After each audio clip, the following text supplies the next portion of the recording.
there was a request to discuss the halachas of having a goy in your house.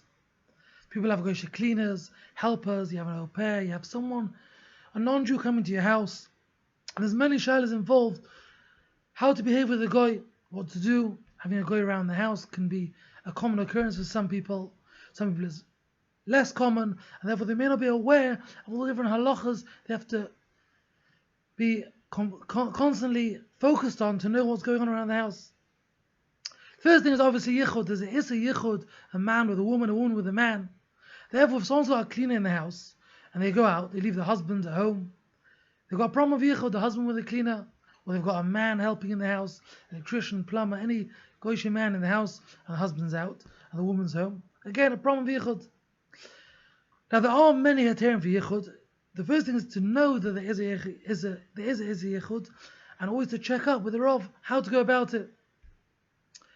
Usually, if a woman's home with a man, is better than the other way around, because when a woman is home and her husband's in town, there's a head to nichud of balabeh.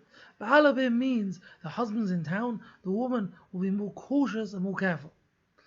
The other way around, when there's a woman in the house, a woman cleaner, and the husband is home and the woman is out, the wife is out, so you have a Jewish man at home with a non-Jewish woman, then you have less heterim v'yichud, because there's no ishto be'ir, there's no heter of having a wife in the town.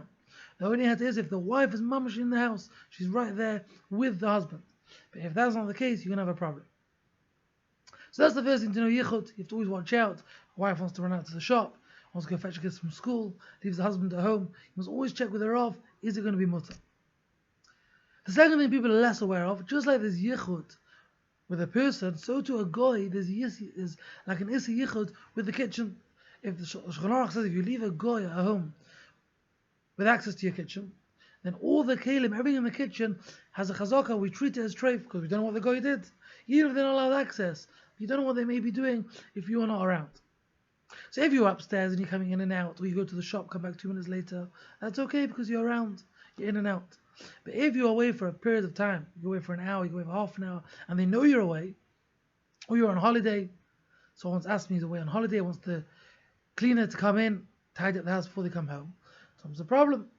She said, fine, I'll send someone around to watch that this cleaner doesn't go near the kitchen.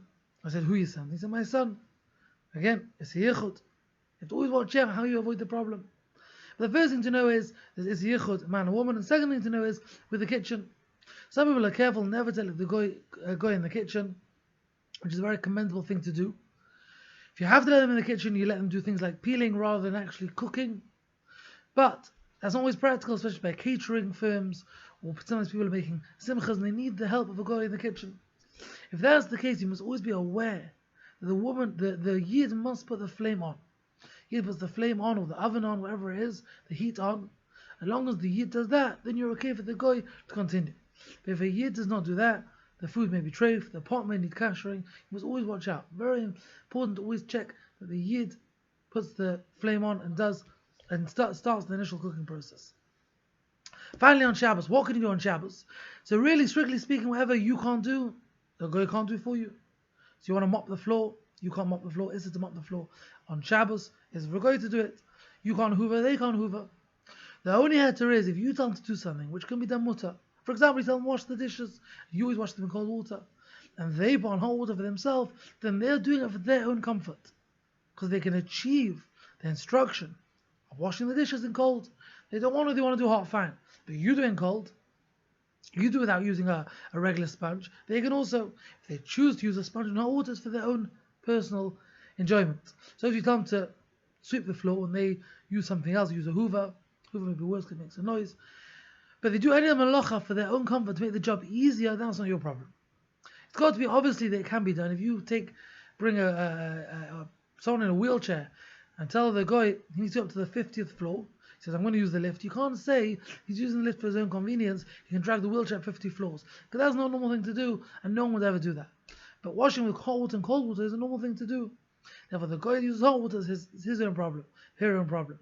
As long as it can be done in a mutter way, then it's okay to leave the guy to do it however he prefers.